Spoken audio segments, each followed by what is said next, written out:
So a question has come in, and I just thought I would take a look at it, go through it a little bit, see where we go.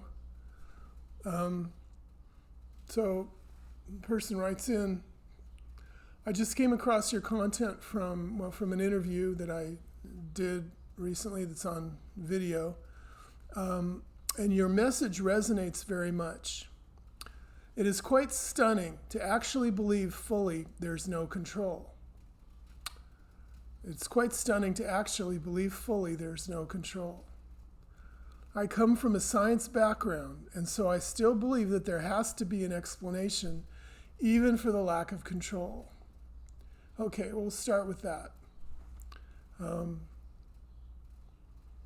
It's quite stunning to actually believe fully there is no control. Well, yeah, it is. It is stunning to consider for the me experience to consider this business of no control. So this idea comes in about no control.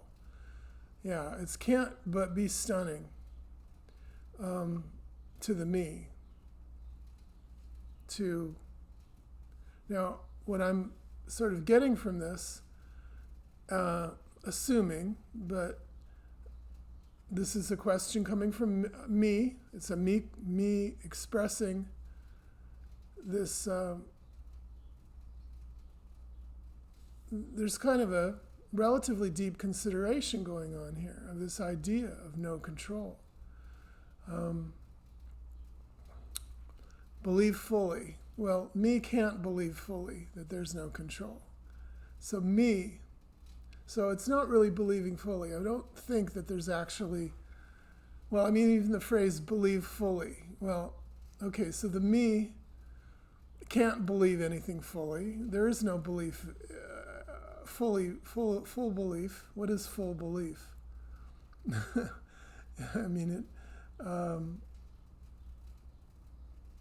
Belief is a kind of knowledge. It's a kind of story that I'm taking on. But that knowledge or belief, whatever we call it,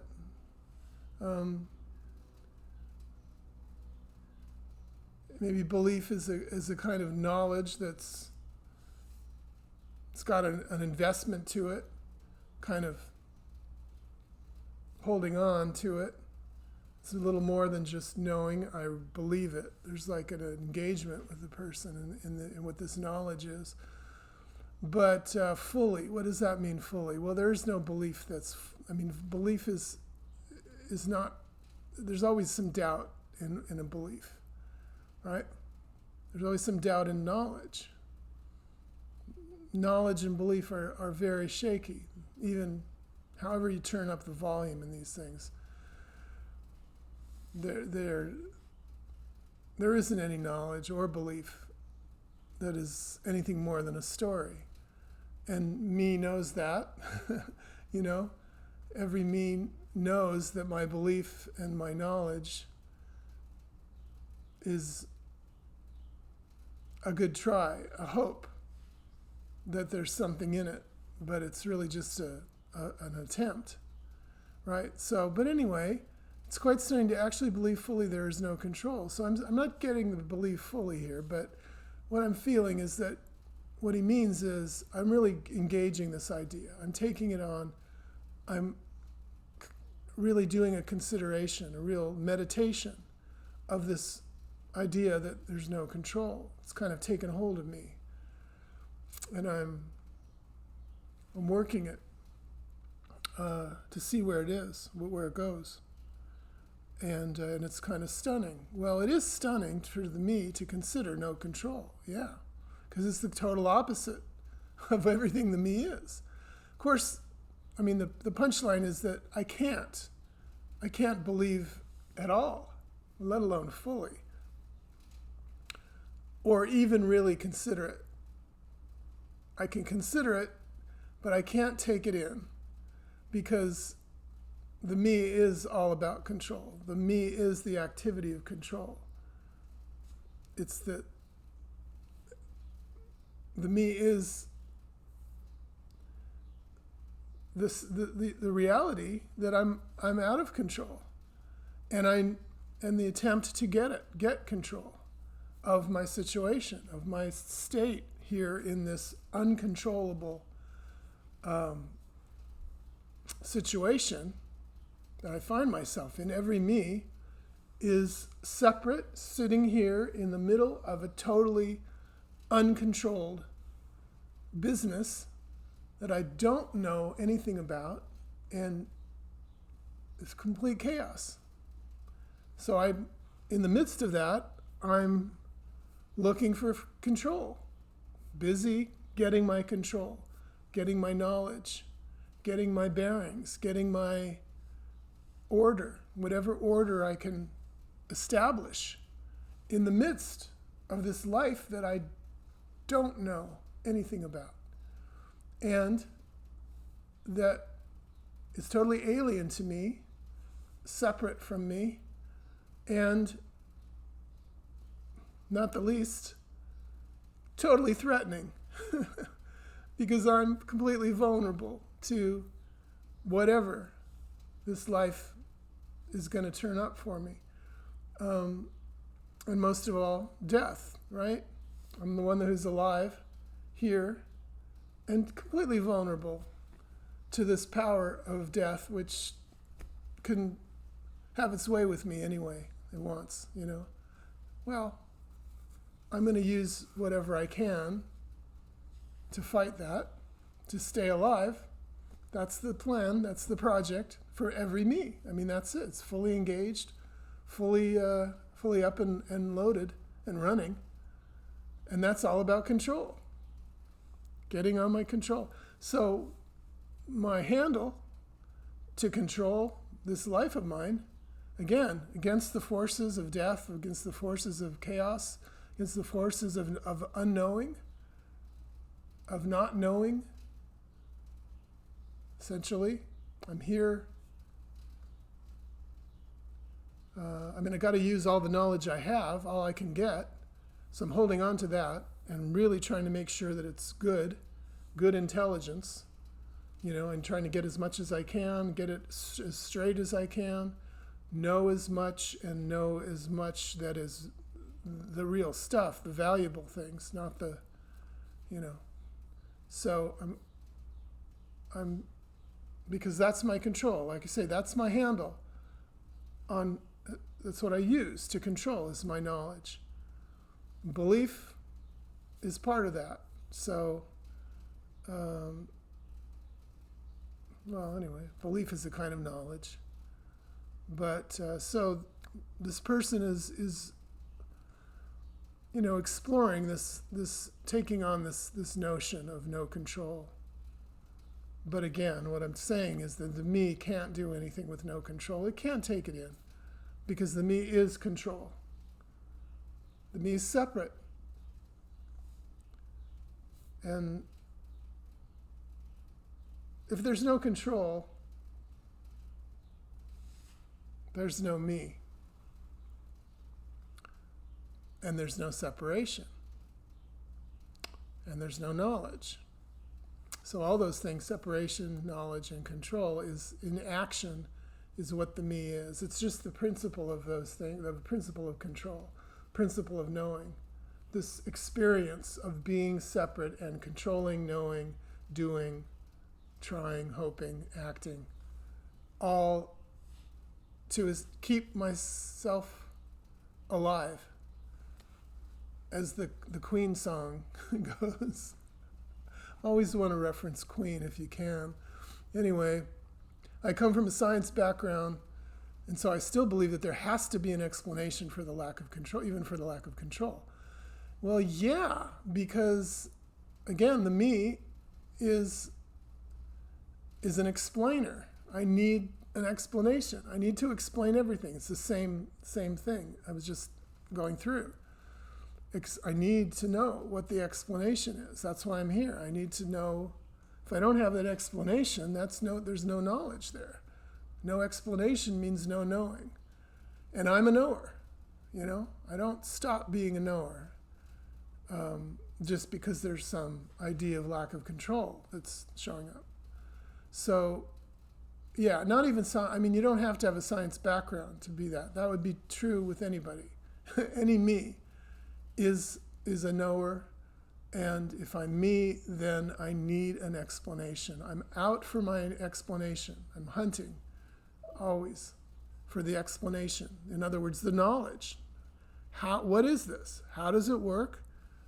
And how does this go together so I can understand my story and use it to get my job done, to do the task at hand, which is keeping straight, keeping in control, keeping alive, maintaining my position as me, and getting all the stuff I need, which is fulfilling my neediness, getting complete, getting answers, all that.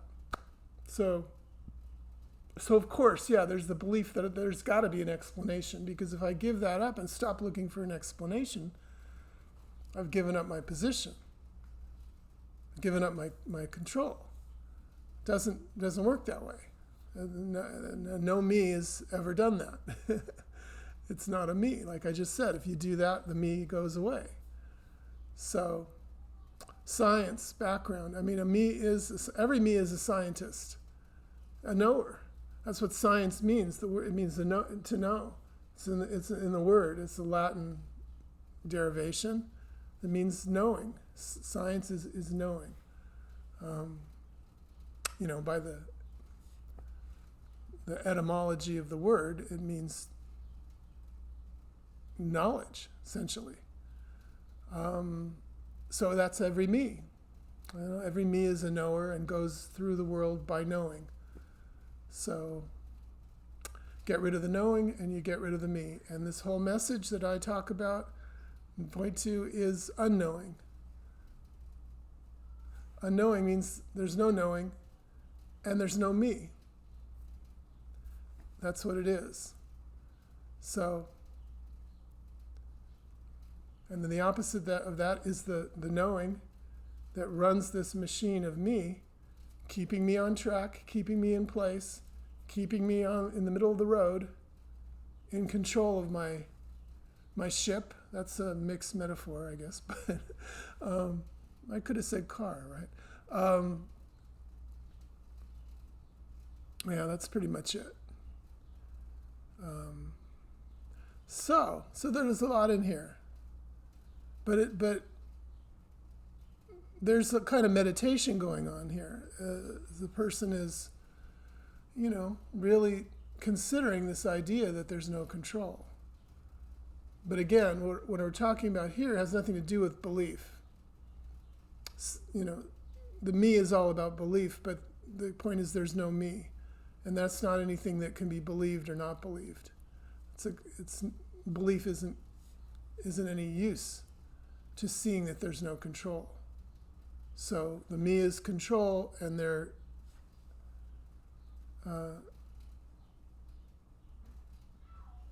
it can be seen that control isn't what's going on here. There's actually no such thing as control. There's no separate thing that could control something else. There's just this. It's doing what it's doing, showing up, moving as it moves. And there's nothing else, not any separate one who's in any position to control. Control just means exercise my separateness on something that's something else. And nothing like that is here. That's the whole point. And if I think I have control, then I'm really being controlled by my knowing. I'm like a puppet of the knowing. It's ironic because I want to know so I can have control. The more I know, the more control I have, the more power, the more ability, the more, more power. That's the whole idea of control. The whole idea of knowledge is power. Knowledge is power, right? But the way it actually works is that the knowledge is always in control of me. I'm a victim of my own knowledge, or I'm a puppet, let's say, a vehicle of what I know, an expression of what I know. I'm experiencing everything as what I know. So I'm actually just being produced. That's what the me is. The me doesn't exist, but it's like this little puppet, or a little creation, little I don't know, little artifact. But it's being created by the knowledge, because what I am is what I know, and what I experience is what I know. So all of my life as me is just, being spit out by this process of knowing. But none of it is real. None of it relates to anything real. It's the thing. It's its own world. Knowledge is always knowledge of more knowledge. It never touches anything real, because what's real here is not knowable. It's not known. It's not an object of knowledge, you see. So the whole knowing business has nothing to do with reality. That's why the message is, you come here to see there's no knowing, there's no me. There's nothing separate to be known or to know. It's all here, just as this. So, let's keep going. Okay, so he goes on. Anyway, I'm curious about how one knows when one is realized. Being concerned with realization itself ends. And so, is it that the being concerned with realization itself ends, stops? So is that how you know? The being concerned. Well, yeah. I don't talk a lot about realization. It's just not really a word that I use that much. And of course, it's more of the project of the me. It's the me in my ongoing project or search or program. I'm trying to be realized. And, well, that's true for any me. I mean, we don't necessarily have a story of I'm trying to be realized, that would be the story of a seeker maybe who's, trying to be realized, trying to be enlightened or liberated or something. But every me is trying to realize my goal. Or actually trying to realize myself in the sense of becoming real.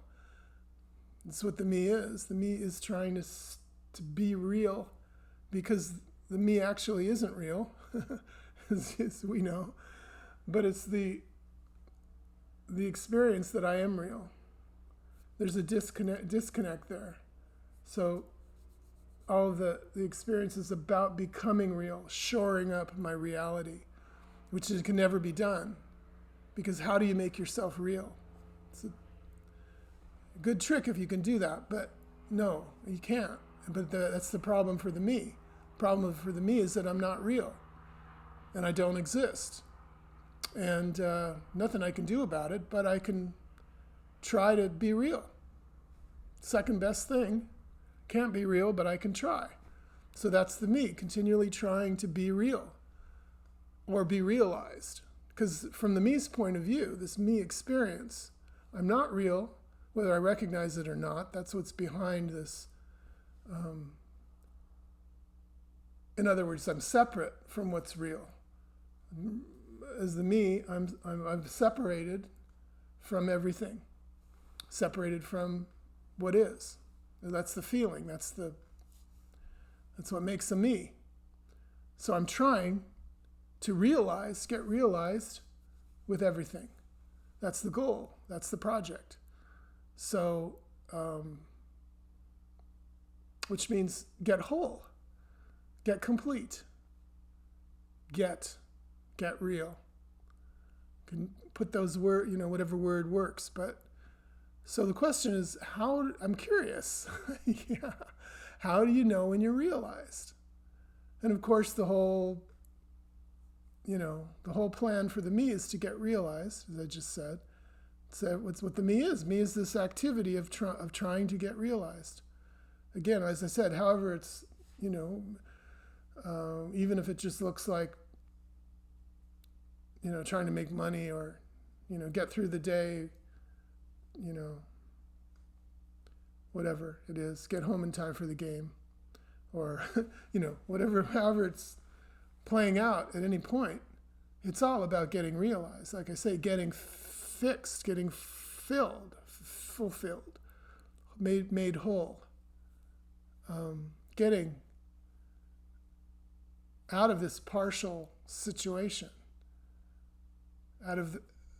I'm in pieces as a separate one, and I want to get the pieces together and be realized. The end of my search is to be realized. So how do I know when I'm realized? So you don't know because you're not real. The me is never realized. The me, again, is the one who feels unrealized, who knows my experience is I am not realized. And that is what makes the me. There's no such thing as a realization for the me. The realization is what isn't the me. Again, that's what we're on about. Everything is realized. There is only realized. Realized is just a word. But the word comes from the fact that as me, I don't feel realized. I feel unrealized. I feel, again, unreal. Trying to be real. Trying to get to reality. Touch it, hold it, have it forever. That's realized. That's the project, that's the me story. So me isn't realized. There's only what is already. It's not realized or unrealized. It's just what it is. It's beyond realized. And it's already everything. So it's just the me is just the idea somehow that there's something unrealized here. Something separate that's moving in time toward some state, which we're going to call realized. It's a total fantasy. It's made up. But that's what the me is. Again, the feeling of being separate needs to be realized to not be separate. So it goes on, does it mean that, I'm not concerned with realization anymore? The concern with realization ends. Well, yeah, but there is no concern with realization except in the me. That's what the me is, a concern with, as I've just been saying. The me is concerned with my situation. There's no concern aside from just the me's feeling of being at odds with everything, of needing more knowledge, needing to change my conditions, to be more free, less limited, less unsure, less precarious, less disordered. That's a list that's going to go on and on and on. But it's just my concern. The me is just concerned. I'm concerned with this experience and doing something about it. I'm concerned and I'm forced to just act to deal with my concern. There isn't any concern here. There's nothing to be concerned with, and there's nothing to be concerned. How do you be concerned about what is? Nothing concerns it. It's not related to anything. There's nothing at stake. It's not going to anywhere. It's not moving in any way. It's simply what it is. It's just as it is, what it is. There's no concern. So we say no problem. So being concerned is having a problem. And again, that is the me. The me is the one with the problem. And when the problem is seen not to be there, then the me is seen not to be there. And that has never happened. There's never been a problem. Again, there's nothing separate. Problem is something separate. And something to be dealt with. There's no one here to deal with anything. There's nothing separate to deal with. There's just what is by itself already. Not a story of somebody doing something or controlling something. That's all the me experience. And that's not happening. Doesn't exist. So there's no realizing. Okay, so we're going on. Pressing forward. I feel like I forget in quotes, I forget the realization when life gets extremely hectic and kinetic. But on my drive home, it's perfect. Perfect doerless bliss again. And then it goes on. Sometimes I can tap into the ground of being during the day, but it feels like it requires a process, again, process in quotes, of remembering. Granted, the process can be within seconds, but it still feels artificial in some sense. Am I obsessing about nonsense? This is really good stuff. So I feel like I forget my realization or forget the realization when life gets extremely hectic and kinetic. But on my drive home, it's perfect doerless bliss again. Yeah. So that's not really so good when you're when you have this juxtaposition of these two, like the yo-yo thing, where, when I'm in the zone, I'm in bliss, but then I get snapped out, when life intrudes, or, I've got to get on the road again, or, go to work, and the bliss is gone, and I'm, back in the spin cycle, and just feeling, where's my bliss, or just waiting for that bliss to come back, and for things to settle down. But so there's this back and forth. But that's, again, that's also the me. That's natural to the me experience. Well, it's natural to the story of being here. Experience is moving on a continuum. And it's going back and forth. It's going up and down. It's going, and I don't really have control over that because it's doing whatever it's doing. The weather is the weather, and it isn't controlled. Now it seems like this person has a bit of a spiritual process going on, some kind of mindfulness, some kind of practice. He talks about tapping into the ground of being. So that can go on. You can have a practice that maybe produces an effect of more doerless bliss, as he's saying, or more peacefulness, more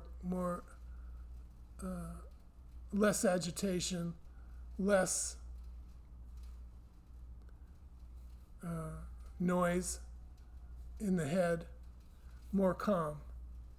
You can practice that and be, have an experience, maybe, to a degree, more or less. Practice being mindful or being, relaxing the body-mind system, or tapping into the ground of being, as it's said here, as a practice and get results from that. It's only going to be relatively successful. It's never going to be realization, and it's never going to be ultimate, or it's never going to stop the feeling of being tied into my experience. I'm still going to be dependent on the weather. So what I may realize, or may be able to achieve, let's say, by this action, the practice, is, less of a swing, more bliss, and more peace, more calm, more all of that. Less agitation, less monkey mind, less emotional, less tendency to be pulled around by my emotional state. Maybe less, volatile emotions. Maybe. So that can go on in the story of the person. And it sounds like there's some of this going on here, either intentionally or it's just what's happening. That there's a tapping into where he's calling the ground of being. In other words, this steady state, the calm silence that underlies all of the story. But it's still experience. So experience is going to have all the qualities of experience, which is limitation, feeling bound by my experience, feeling unfulfilled,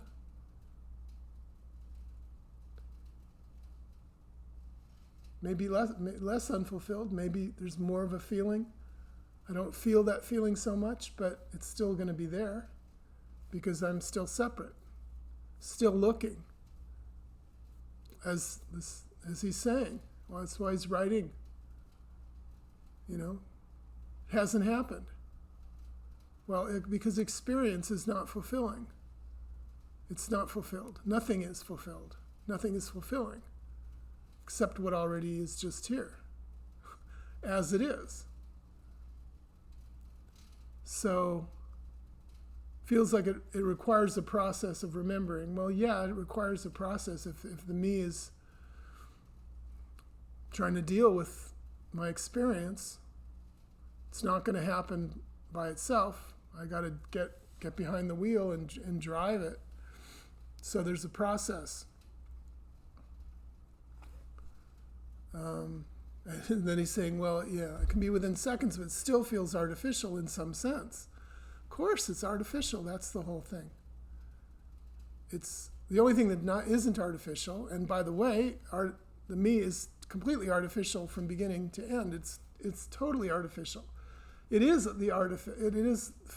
artificial means it's not real, and that's the me. It's the only thing around here that isn't real. Is the me in my story, in my experience of being limited and separate. That's the only thing that's the only artificial thing there is, this artificial world of my experience. This is why it's called a dream. It's called illusion. It's an artificial reality. So, yeah, it feels artificial to be doing what I'm doing as me, to deal with my state. It's a dream. And it's artificial, and it doesn't feel anything but artificial. I can't do anything about it. That's the agony, in a way, of the me. I mean, that's the suffering. Suffering is the technical term. So the only thing that's not artificial is what's real, which is this. It isn't involved with any of this, any process, anything. It's already here. It's already what it is. You can't process it. There's no one to stand outside and poke at it. It's here. It's the process is what it is. It doesn't need to be processed. It doesn't need to do anything, right? It's doing as it's being, and it is just what it is. So that's not artificial, and anything else is artificial. And there's nothing, so it's an artificial process of trying to, what? To get real. To get unartificial. It doesn't happen that way.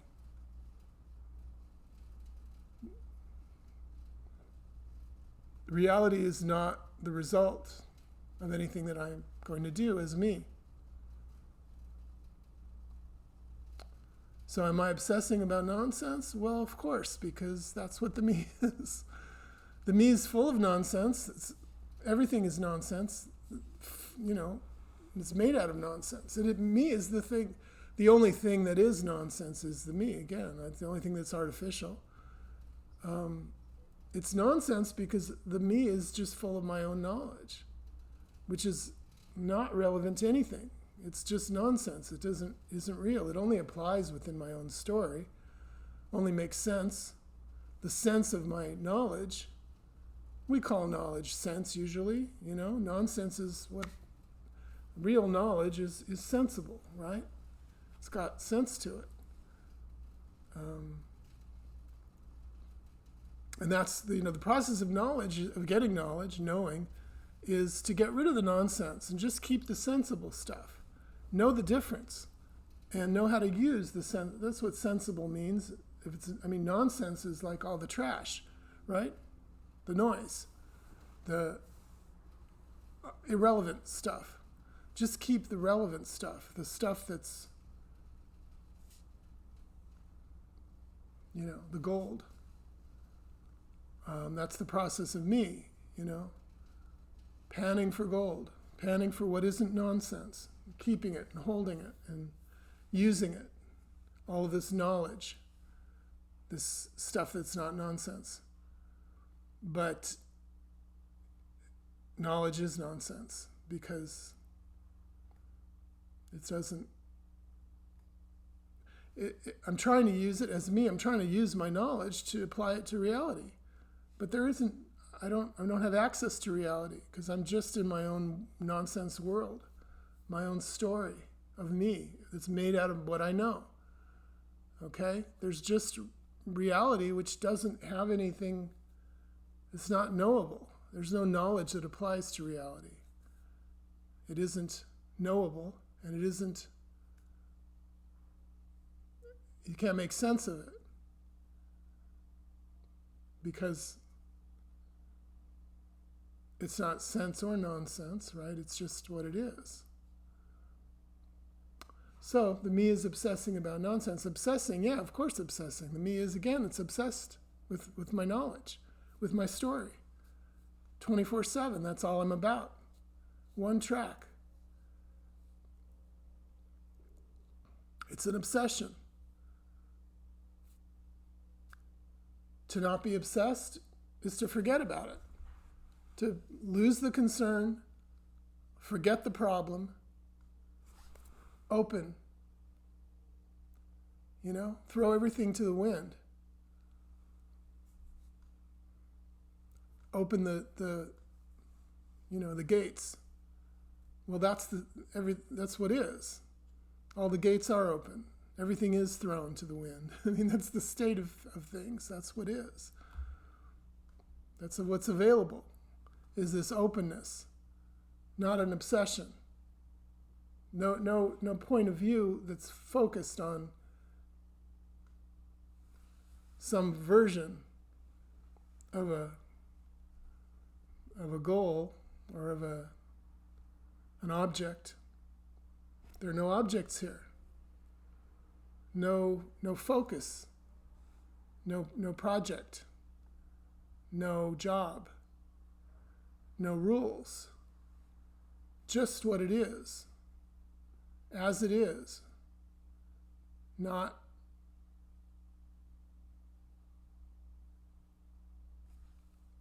manipulable, not tweakable, not to be concerned with. No one to be concerned. So the me is concerned, the me is obsessed. And what I'm obsessed with is my own nonsense. It's every me. And the nonsense, again, is just the story. And without the story, there's just this. That's the difference. But again, me is in a world of nonsense and looking for sense. And that's the irony. That's why the me never gets done, never gets out of my bind, never gets out of my trap. Because I'm trying to find sense, trying to find reality, and all I've got is nonsense. More knowledge is more nonsense. And it seems like it's usable. It seems like I'm going to follow my path and get to my goal by using all of my nonsense. Yeah, it doesn't work. So that's it.